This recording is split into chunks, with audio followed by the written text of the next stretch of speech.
Shelja, I'd love to draw you in here that, Arsha hasn't spoken about that specificity of her incident, but, we heard Vanaj, we heard Anushka, that for each person, the tipping incident is different.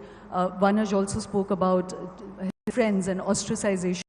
With Arsha, it was that she was on a camp and her best friends, she asked for her medicine and her chewing gum not to be taken away from her. And when she woke up, she found her friends had really pillaged through her school bag, and somehow that felt a big act of betrayal for her. Someone outside listening to this might think, what's the big deal? That's so trivial, and why should it affect young people so strongly? So would you help us understand what is this landscape and how do small incidents affect? So beyond the immediate circumstance, what is this landscape we are discussing where young people are feeling so despairing? I think here Arsha has brought up something really crucial we need to understand.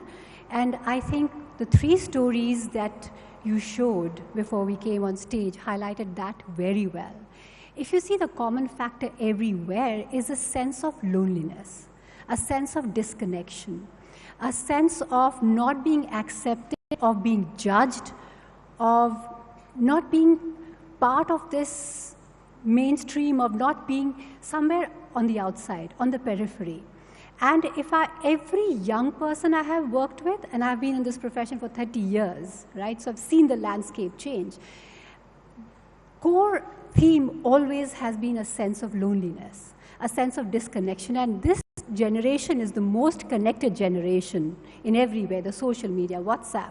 But the sense of disconnection in this generation, in fact, not just children, even for us adults, the sense of loneliness and disconnection is the highest.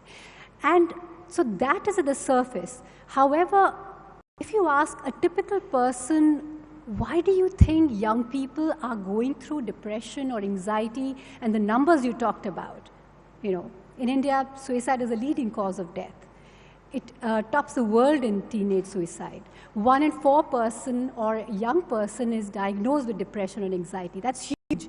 These numbers are staggering, but also they don't show the suffering the young people. When you see these numbers, you think it's happening out there, somebody else.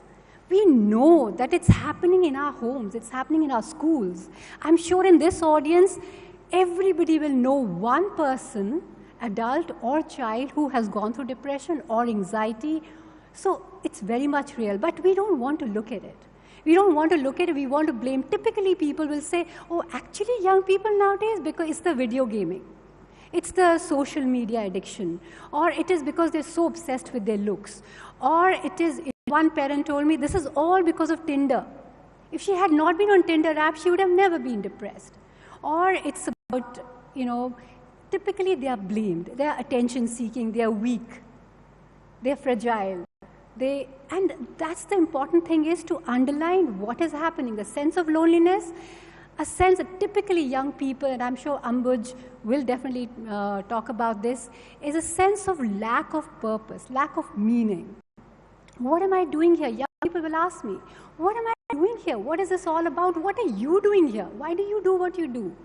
And it's a sense of huge amount of pressure they have to go through. The pressure in terms of the academics, the pressure to be perfect, like Anushka in the movie.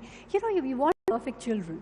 We want perfect children, and if they don't come up to that level, the bar we've set for them, then they are defective. We are embarrassed, we are ashamed, we judge them. So the problem is not them.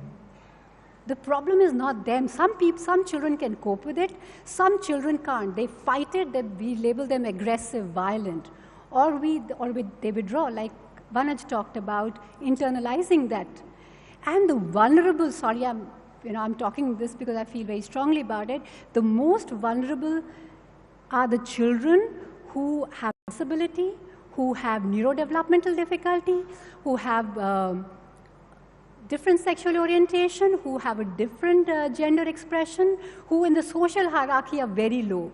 But we don't want to look at that. There's so much of shame and stigma and silence around that.